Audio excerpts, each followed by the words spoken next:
Good afternoon. Yeah, so my name is Jackson Dion. I'm Executive Director of the Indigenous Wellness and Training Society. I'd like to welcome you to this podcast, and I hope and I pray that it's working. Appears to be on my end. Might hear a dog here shortly. Yep, okay. So in this episode, we'll look at what to do when you don't know what you want. And I'm pretty sure that we've all been there. It's easy to get stuck when none of our options stand out. One friend has better drugs or alcohol is more interesting to hang out with, but another person offers a better payoff. Like, maybe we don't have to do whatever we need to do, or we do whatever, but with less effort. So the best options may be less than obviously. Unfortunately, failing to make decisions in a timely manner can have negative repercussions. With more time, you can develop more elegant solutions, right? If we had all the time in the world in eternity, I probably would never get into recovery to begin with because I have all the time in the world and I could spend that in addictions. But my time is becoming more and more limited, especially with the pandemic. It just seems so hopeless. But I do what I can with the time that I have, and that's the line in Lord of the Rings. When time is short, you're limited to just a few options, none of which may be very good. But the same can be said true as when we transition from addictive lifestyle into recovery. And when I quit drinking, it happened so fast that I was in recovery before even I knew it. Had I known that I would have taken my last drink on July 27th, 1996, I would have made it a bit more spectacular of a show.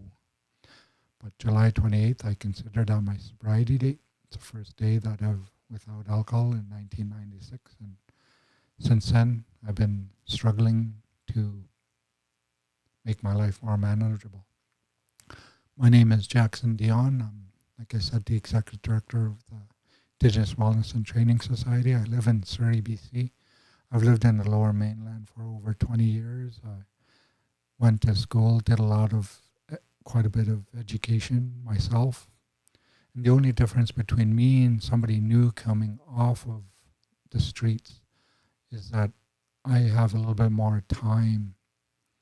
I've had a little bit more time to put all this stuff together. Otherwise, Augmandino says we're going to be the exact same person we are 5 years from now, except for the books we read and the people we meet. So he said 5 years from now, so in 2026, we're going to be the exact same person, except for the people we meet and the books that we read. In the big book, it says, if you want what we have and are willing to go to any length and you're ready to take certain steps. So our discussions over the last few podcasts talk about making a decision.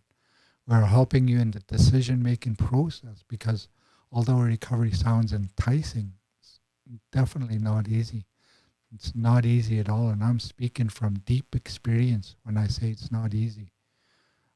I look at some people who have more time than me, or even less time, and they know it's not easy. So keep these ideas in mind when you are unsure what you want in recovery. Number one, know your values.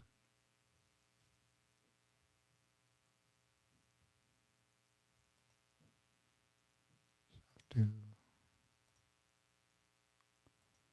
click this.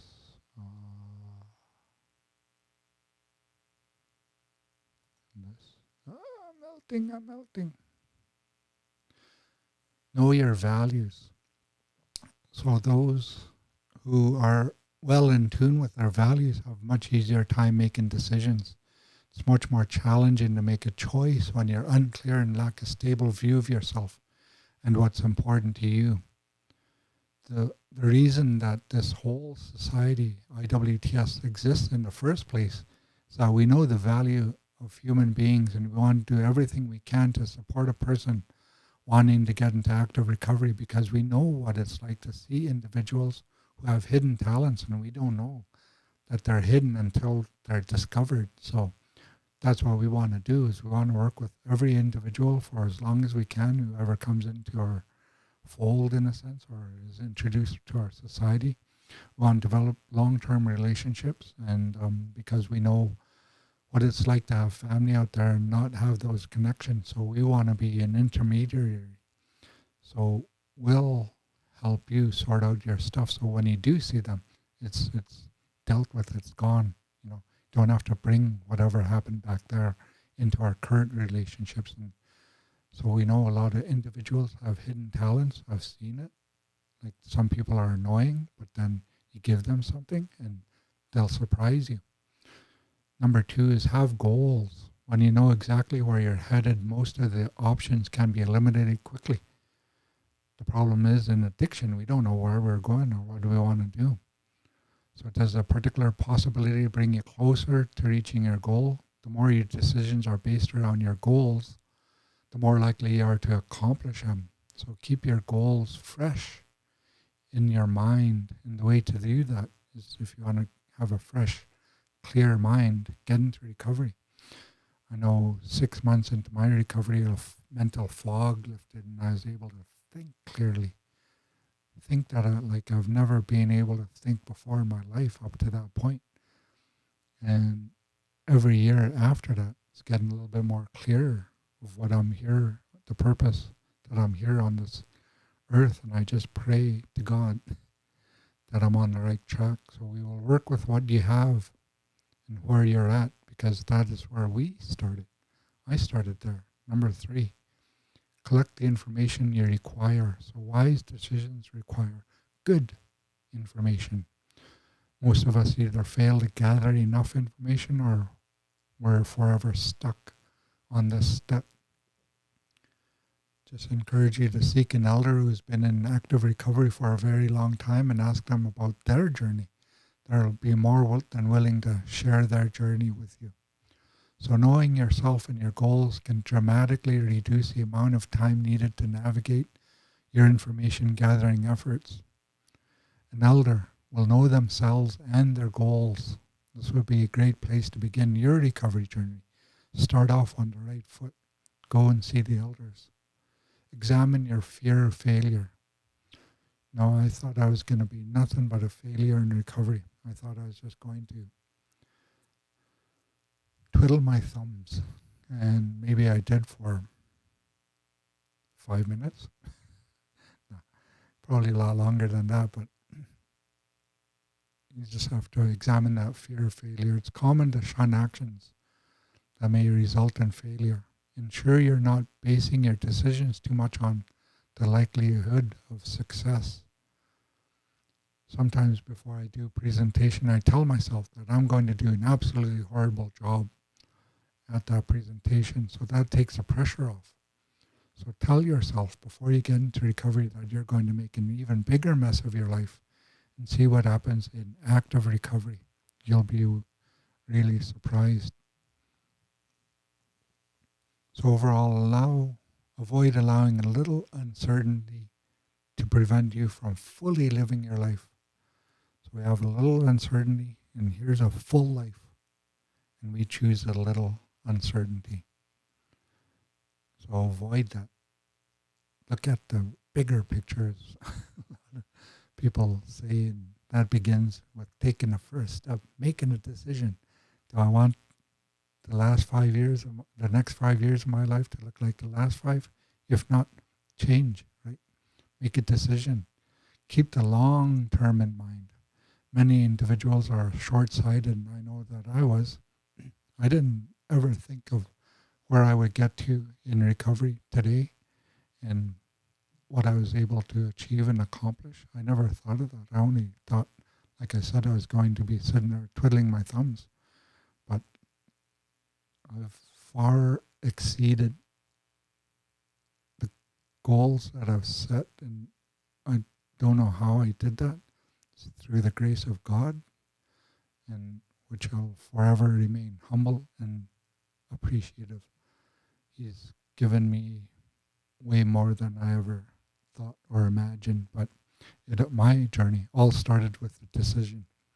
So you may choose the easier option today with the intention of straightening things out down the road.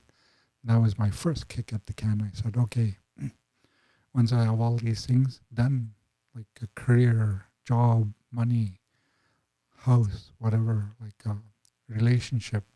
So once I have all those, then I'll get into recovery. I had it all backwards. Sorry. So what I needed to do was get into recovery first, and then even to steal a line from the Bible says, then all these things will be added unto you. And that's what happened. So I gave my spiritual life over to God as I understood him at that time, praying only for knowledge of his will for me and the power to carry that out. And that's what I've been doing each and every single day. I say the third step prayer to myself. God, I offer myself to you to build with me and do with me as you will, or leave me upon self that I may better do it. Will take away my defective victory over them, my barrenness of those who have your power, love, and may live. May I do your will always. So, however, it's generally harder, to change course once you've gained momentum. So, keep that in mind. Another thing you want to do is consider the risks. Managing risks isn't just for investments. All decisions carry some element of risk. So, a life of addiction or a life of recovery, both have risks. Consider what's at stake before making a final decision. Ask your elder or elders what risks did they take in their recovery, and what were the rewards of those risks.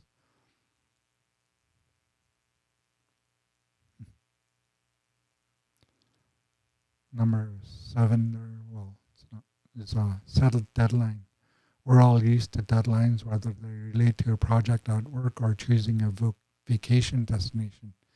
Give yourself a reasonable deadline and stick to it.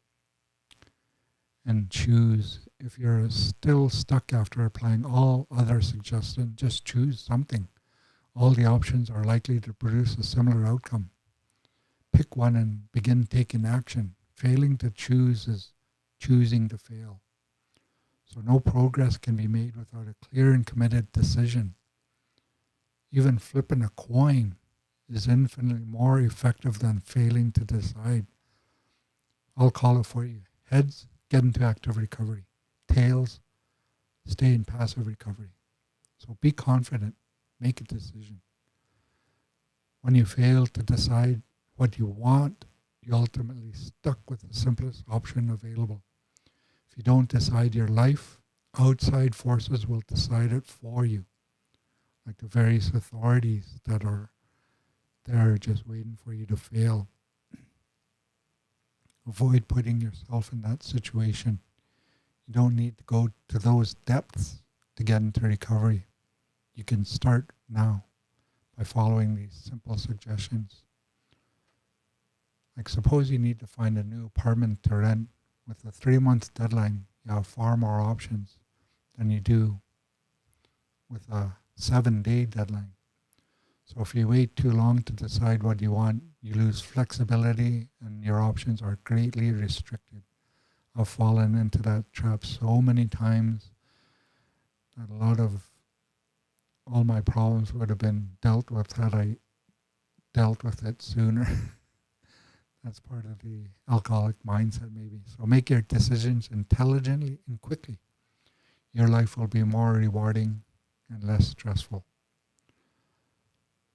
So if you'd like more information, or if you'd like to set up a free confidential counseling initial counseling session, you could go to iwtscanada.org and click on the Book Now button. And you have to select what the free initial counseling session, and then a calendar will pop up, and then you'll be able to select the day that you would like and the time. And I'll get a notification, and we'll be able to do it either through video. I could send you a link. It's confidential as well through the system. Or we could do a telephone conversation. Choice is yours. Just know that I do block my number though. So, yeah, so my prayer is that you will start to know your value. You'll have goals.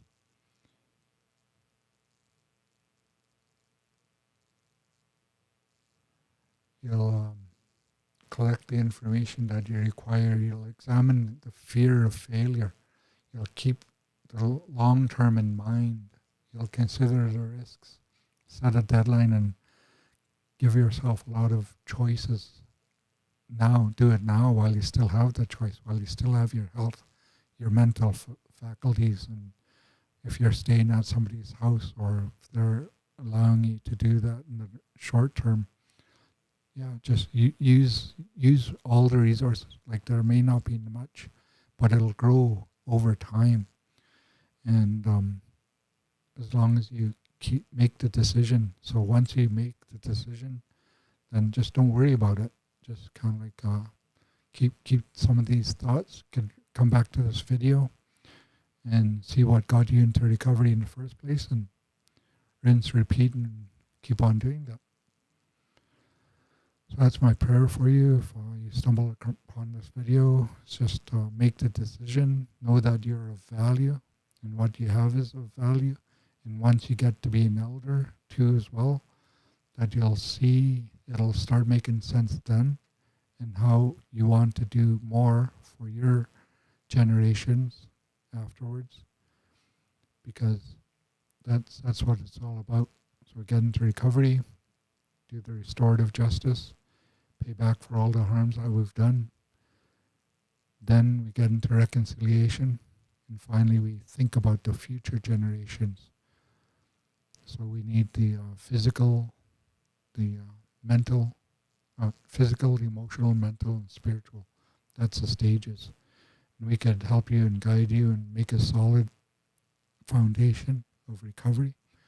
Whereas after that, what direction you take it, it's all up to you. We just want to make sure that your foundation is firm, solid, that no matter what storms come into your life, they'll be easily weathered, and you'll go through it, and you'll become stronger on the other side, more resilient. All our relations.